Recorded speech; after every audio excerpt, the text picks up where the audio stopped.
kay Ronald Santos TV. Hunting muna tayo sa tabing dagat mga hunters.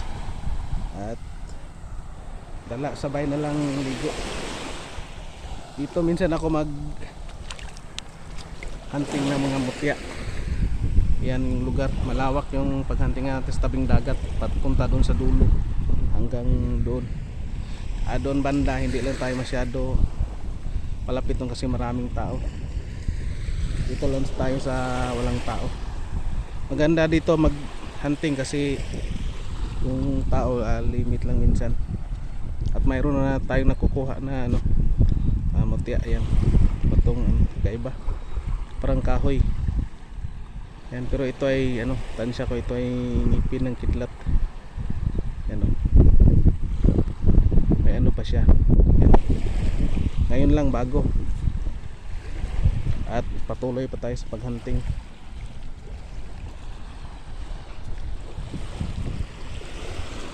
Dito kahit papaano ay makakuha ka talaga ng mga kakaibang mga bato.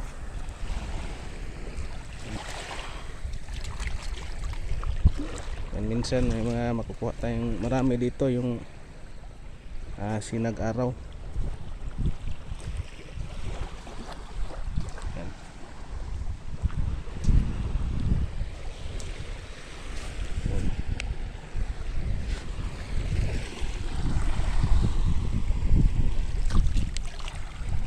Mas mabuti manghunting na walang kasama kasi para walang istorbo.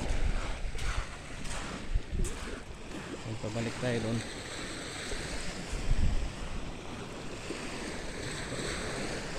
Ikutin natin yung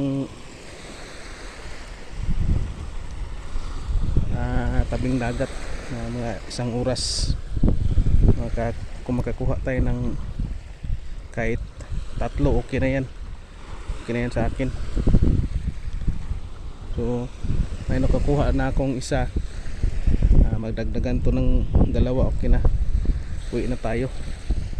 Yan, ganda. Kakaiba. Parang kahoy pero ito ay parang ngipin ng dito din ako nakakuha ng ngipin ng kidlat na itim at saka green. Kasi minsan makachamba tayo ng mga bato dito kakaiba. Maganda yung lugar. Yan.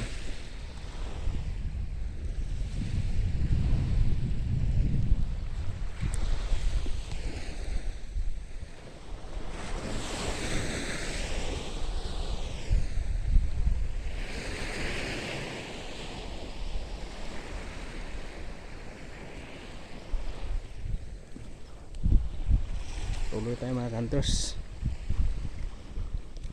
Shout out na lang sa lahat ng aking mga kaibigan. Yan.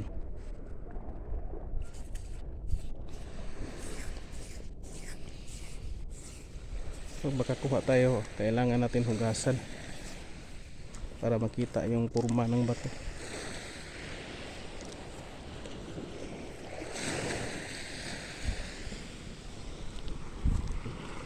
Minsan dito marami talagang bato na malalaki. Galing sa dagat, lalo na yung bagong yung baha doon.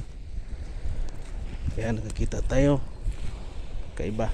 Yan, pero hindi natin kukunin ito kasi hindi man masyado sulid. Kukunin natin yung sulid talaga.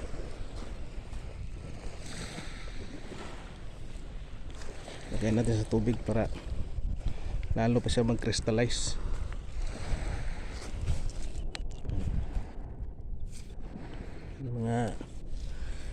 Mga shell na naging fossilized na. Mas maganda yung fossilized na shell.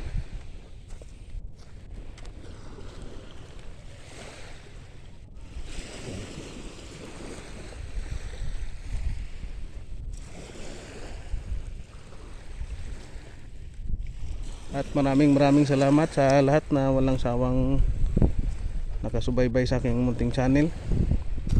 lalong lalo na yung aking mga hunters. Big shout out na lang sa inyong lahat.